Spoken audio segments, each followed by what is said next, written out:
Semangat beribadah dengan meyakini hari akhir bagian pertama.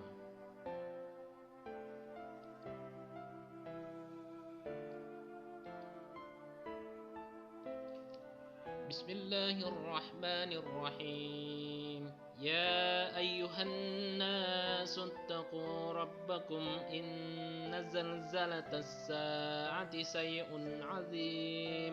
Yawma tarawnaha tadhhalu kullu murdi'atin 'amma arda'at wa tad'u kullu dhati hamlin hamlaha wa taran nasa sukara wa ma hum bisukara walakinna 'adzaballahi sadid. Hai manusia, bertakwalah kepada Tuhan kalian.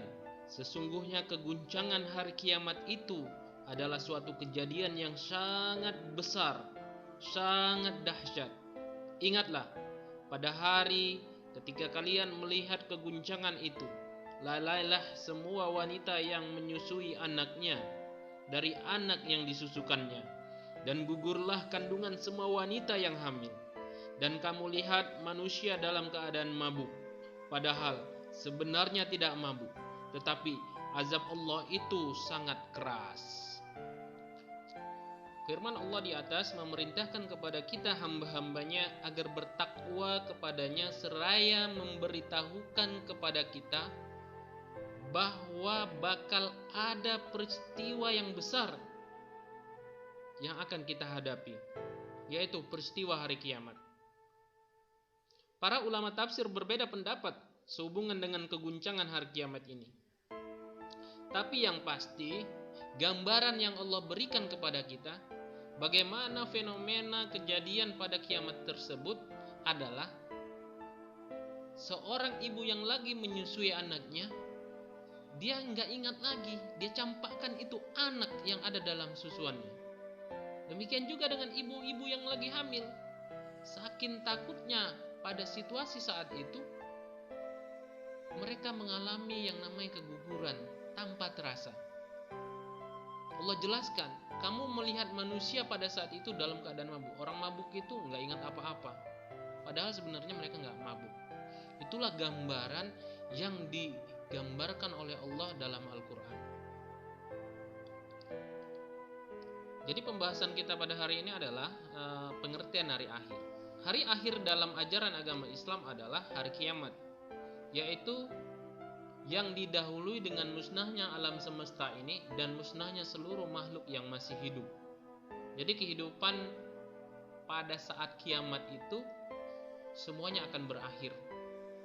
Bahkan bumi yang kita tempati dan langit yang kita lihat pada hari ini, itu Allah akan ganti dengan langit dan bumi yang lain.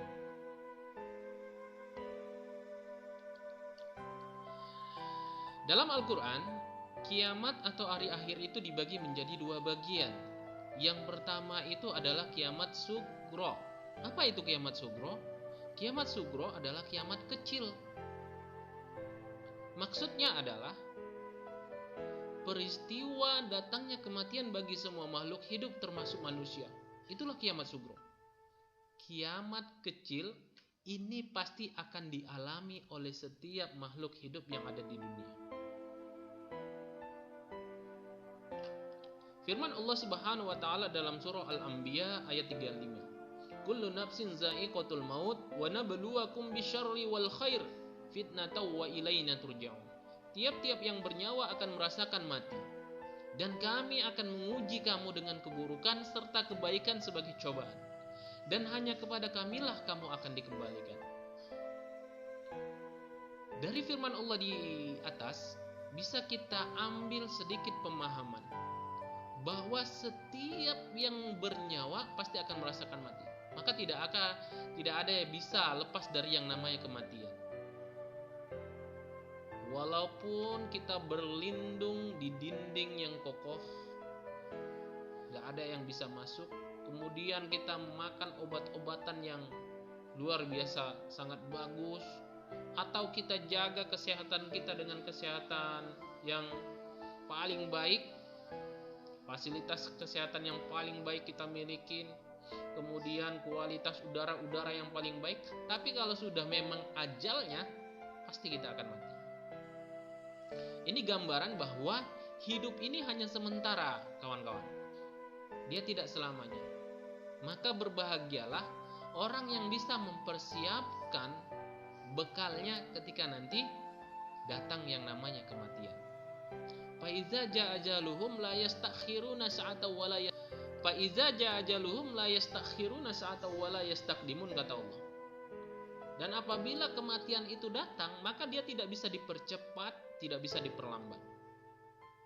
Itulah yang namanya kematian. Jadi kita nggak bisa nyogok malaikat, walaupun kita orang kaya gitu, untuk menunda yang namanya kematian. Atau kita ini lagi mengalami peristiwa frustasi, diputuskan sama pacar, atau lagi kehilangan barang yang kita cintain, akhirnya kita galau. Kita memohon sama Allah, ya Allah cabutlah nyawa saya, cabutlah, saya nggak bisa lagi hidup di dunia ini. Kalau belum mati, belum pas sampai pada ajalnya, ya nggak mati-mati.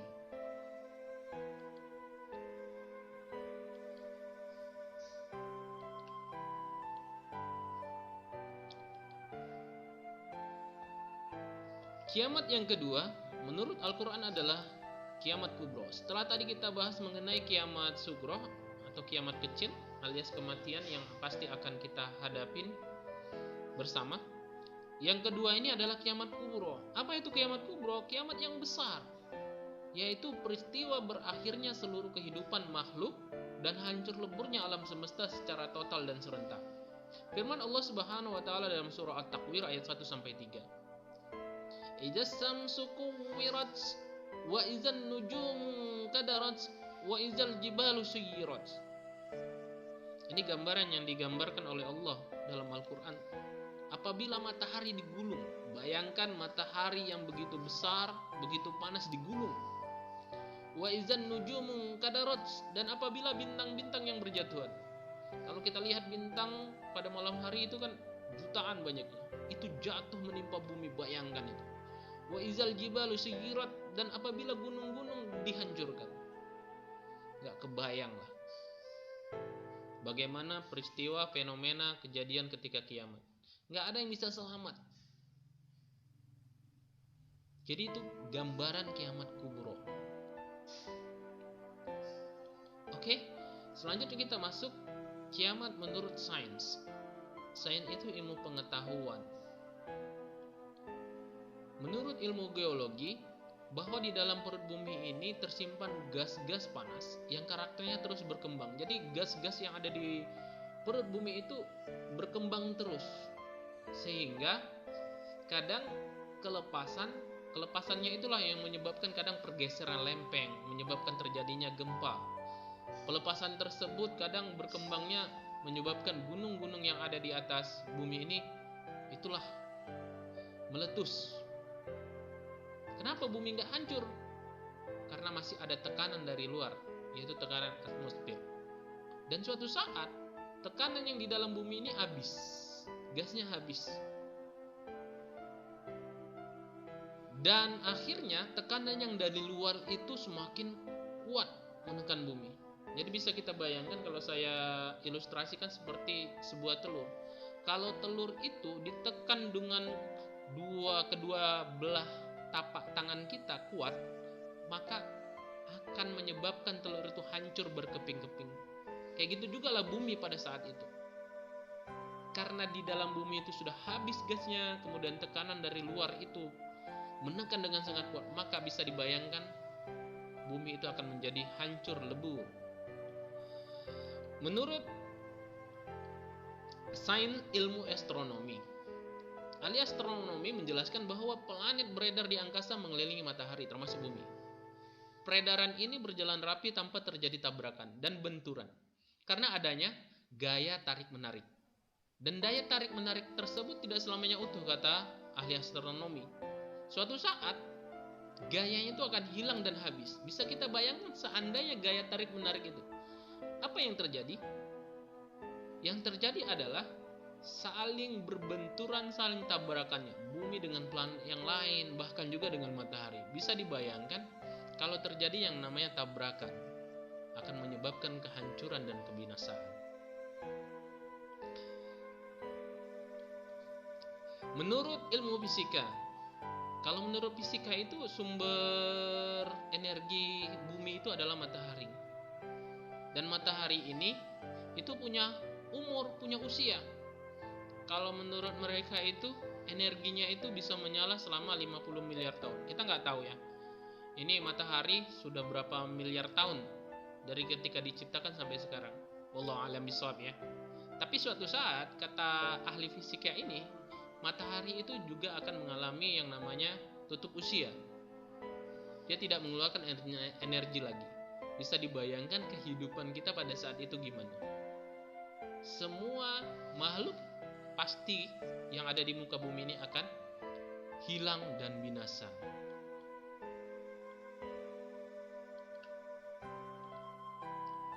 Sekarang kita masuk tanda-tanda kiamat kecil. Antara lain yang pertama itu adalah lahir dan wafatnya Nabi Muhammad SAW.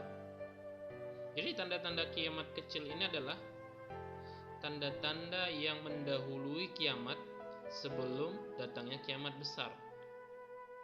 Yang pertama kali adalah lahirnya dan wafatnya Nabi Muhammad SAW. Yang kedua adalah gambaran kiamat kecil ini adalah orang yang baik berkurang sementara yang jahat bertambah banyak. Saya rasa kita semua mengalami ini. Di mana-mana orang baik itu banyak yang hilang atau berkurang, sedangkan yang jahat bertambah banyak. Kemudian yang ketiga, negara Arab menjadi padang rumput dan sungai.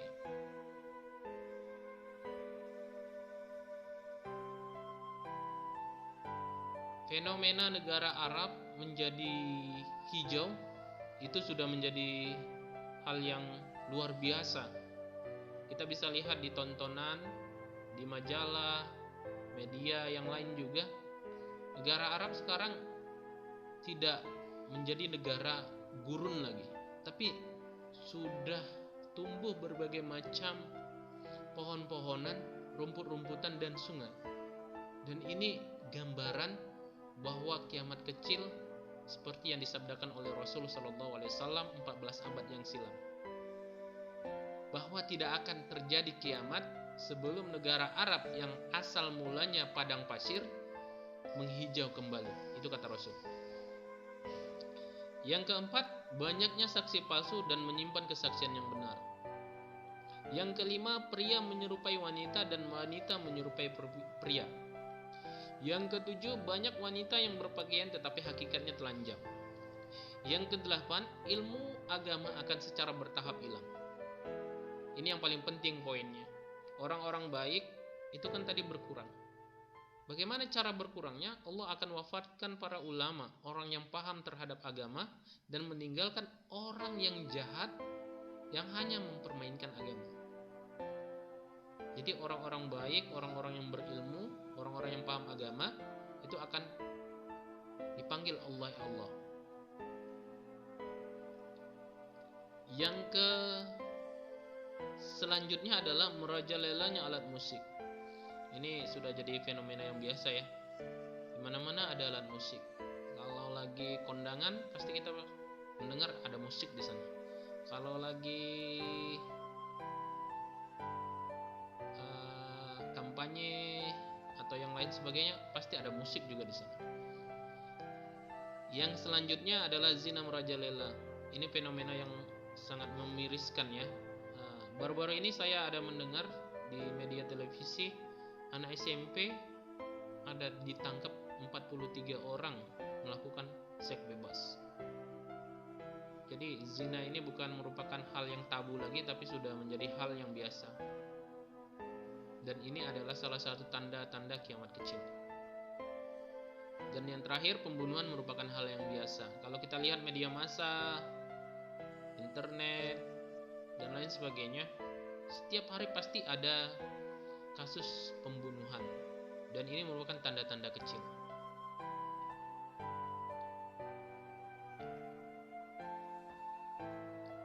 Baik, sekarang kita membahas tentang tanda-tanda besar kiamat.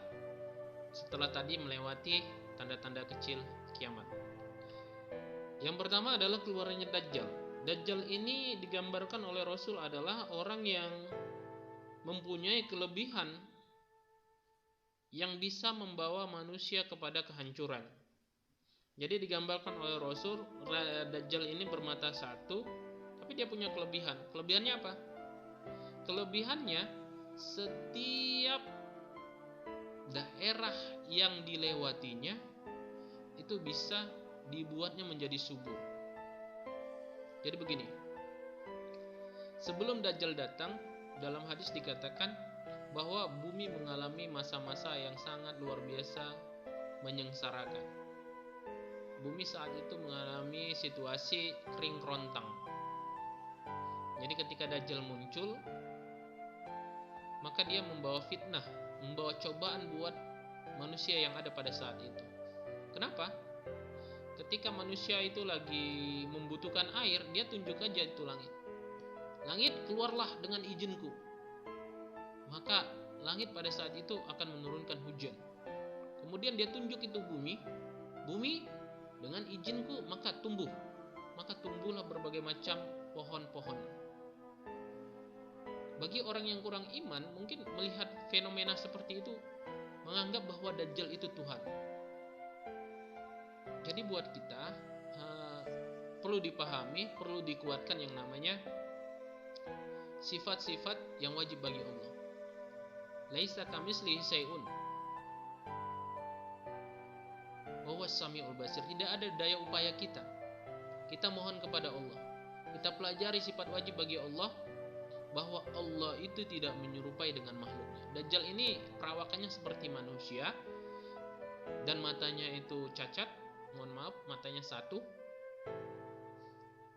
Tapi Allah karuniakan kelebihan yang menjadi fitnah, yang menjadi cobaan bagi kita manusia yang ada pada saat itu. Nanti topik pembahasannya ada ya di waktu yang khusus. Yang kedua, turunnya Isa bin Maryam. Jadi tanda-tanda besar yang kedua sebelum terjadi kiamat besar adalah turunnya Nabi Isa alaihissalam. Turunnya Nabi Isa alaihissalam ini terdapat dalam surah Al-Imran ayat 55. Di situ dijelaskan bahwa Nabi Isa ini tidaklah dibunuh oleh orang-orang Yahudi, melainkan Allah mengangkat Nabi Isa ke langit. Pada saat hari kiamat nanti, Nabi Isa diturunkan kembali ke bumi untuk membunuh Dajjal. Yang ketiga adalah keluarnya Ya'juj wa Ma'juj. Ya'juj dan Ma'juj adalah dua suku yang akan muncul pada akhir zaman. Mereka dikisahkan memiliki kekuatan sebagai mana perusak dan penghancur kehidupan di muka bumi. Dan mereka akan berperang melawan Nabi Isa beserta pasukannya di Bukit Tursina. Yang keempat, 5 dan 6, 3 peristiwa terbenamnya tanah longsor, yaitu longsor di timur, longsor di barat, dan longsor di semenanjung Arab. Dan ini belum terjadi. Sabda Rasul Shallallahu Alaihi Wasallam mengatakan bahwa pada hari kiamat nanti akan terjadi penenggelaman daratan di muka bumi yang meliputi bagian bumi, bagian barat, timur, serta jazirah Arab. Yang ke-7, kabut asap. Asap atau dukhan yang akan keluar menjadi pertanda kiamat besar. Asap ini akan membuat penyakit ya, khususnya bagi orang-orang beriman, dan akan mematikan semua orang-orang kafir. Kemudian tanda-tanda besar yang selanjutnya adalah terbitnya matahari dari sebelah barat. Inilah fenomena terakhir, terbitnya matahari dari sebelah barat. Dan di saat itulah taubat tidak akan pernah diterima oleh Allah Subhanahu wa taala. Selanjutnya keluarnya binatang melata. Binatang melata ini digambarkan dalam hadis bisa berbicara seperti bicaranya manusia, dan dia memperingatkan pada manusia untuk kembali kepada Allah. Dan yang selanjutnya, munculnya atau keluarnya api yang menggiring manusia. Kiamat akan terjadi ketika api keluar dari Yaman yang akan menggiring manusia ke Syam. Sesuai dengan hadis Nabi, kiamat tidak akan terjadi sampai keluar api di tanah Hijaz yang akan menerangi leher onta daerah Basrah. Hadis riwayat Bukhari dan Muslim. Jadi api ini akan menggiring manusia. Ada satu studi di daerah Yaman itu, ada ilmuwan melihat fenomena alam yang sangat luar biasa. Ini mungkin bisa Anda searching di internet, bahwa di bawah bumi Yaman itu ada pergolakan api. Ini selaras dengan hadis Nabi. Nanti api itu akan muncul dan menggiring seluruh umat manusia mengarah kepada Basrah. Ini sekelumit ya. Untuk lebih jelasnya wallahu a'lam, karena gambaran yang dibuat oleh Rasul itu adalah gambaran yang gaib. Kalau sudah terjadi baru kita bisa merasakan dan melihatnya. Oke, selanjutnya pokok-pokok keimanan pada hari akhir. Yang pertama itu fitnah kubur. Apa yang dimaksud dengan fitnah kubur? Fitnah kubur itu akan terjadi setelah manusia mengakhiri kehidupannya di alam dunia ini. Jadi namanya itu alam barzah. Di alam barzah ini apabila kita banyak amal kita, maka kuburan kita itu menjadi taman-tamannya surga. Namun sebaliknya, apabila amal kita sedikit, maka kuburan kita menjadi taman-taman yang terbuat dari tamannya neraka. Jadi selagi kita hidup, mari kita memperbanyak amal. Yang kedua, kiamat. Kiamat dan tanda-tandanya diawali dengan berbagai macam tanda. Jadi hari akhir itu digambarkan bahwa akan terjadi yang namanya kiamat. Kemudian setelah terjadi yang namanya kiamat, maka ada hari yang dinamakan dengan hari kebangkitan. Jadi seluruh manusia yang sudah meninggal akan dibangkitkan dan dikumpulkan di padang mahsyar. Kemudian di padang mahsyar kita akan melihat proses perhitungan amal kebaikan selama kita masih hidup. Setelah itu kita akan melewati yang namanya syirat. Syirat ini jembatan. Shiratal mustaqim, jembatan yang lurus.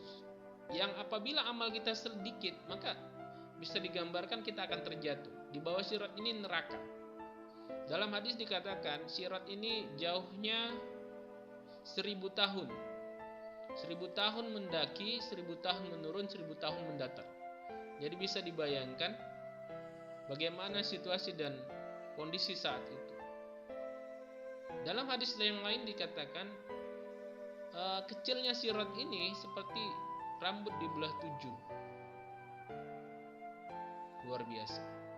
Kemudian masuk fase yang terakhir, yaitu apabila selamat maka akan masuk ke dalam surga, dan apabila banyak perbuatan-perbuatan dosa maka akan dicampakkan ke dalam api neraka. Disinilah balasan bagi manusia sesuai dengan amal perbuatannya selama masih hidup di dunia. Hakikat beriman kepada hari akhir. Iman kepada hari akhir merupakan rukun iman yang kelima yang harus diyakini setiap umat Islam.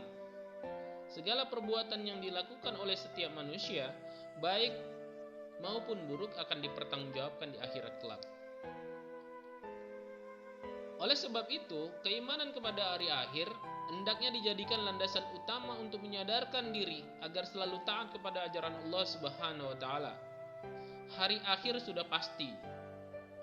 Namun waktu pastinya kita tidak ada yang tahu, karena hanya Allah lah yang tahu. Maka dari itu beribadah dan berbuat baiklah mulai dari sekarang hingga seterusnya. Karena hari akhir bisa datang kapan saja. Jangan sampai kita baru merasa menyesal saat semuanya sudah terlambat. Hikmah beriman kepada hari akhir dalam kehidupan sehari-hari. Yang pertama, insya Allah dengan mempelajari tentang kiamat, maka bisa memberikan keyakinan kepada diri kita. Semakin bertambahlah keimanan kita, bertambahlah ketakwaan kita kepada Allah Subhanahu wa taala. Karena kita akan merasa bahwa hidup ini hanya sementara. Dan kita akan mempertanggungjawabkan semua amal perbuatan kita selama masih hidup. Jadi hidup di dunia ini hanya seperti ujian. Nanti hasilnya kita petik setelah kita meninggal dan dibangkitkan kembali. Yang kedua, dengan mempelajarin hari akhir atau kiamat, maka akan muncul rasa takut kita bahwa kita tidak mampu mempertanggungjawabkan amal perbuatan kita ini. Jadi kita berubah menjadi lebih baik. Kita menjadi orang yang jujur, menjadi orang yang adil. Kemudian menjauhkan kemaksiatan dan perbuatan yang buruk. So pasti ya, kalau kita tahu bahwa ini menit-menit terakhir kita berada di dunia ini, maka kita akan menjadi orang yang paling baik di muka bumi. Kita akan menjauhi kemaksiatan karena kita tahu besok kita akan meninggal. Dan yang terakhir, kita akan meneruskan kehidupan dan memperbaiki ibadah seraya mempersiapkan diri dengan profesional. Artinya secara sungguh-sungguh memperbaiki diri terus-menerus, melakukan perbaikan terus-menerus selayaknya seorang karyawan yang bekerja pada atasannya.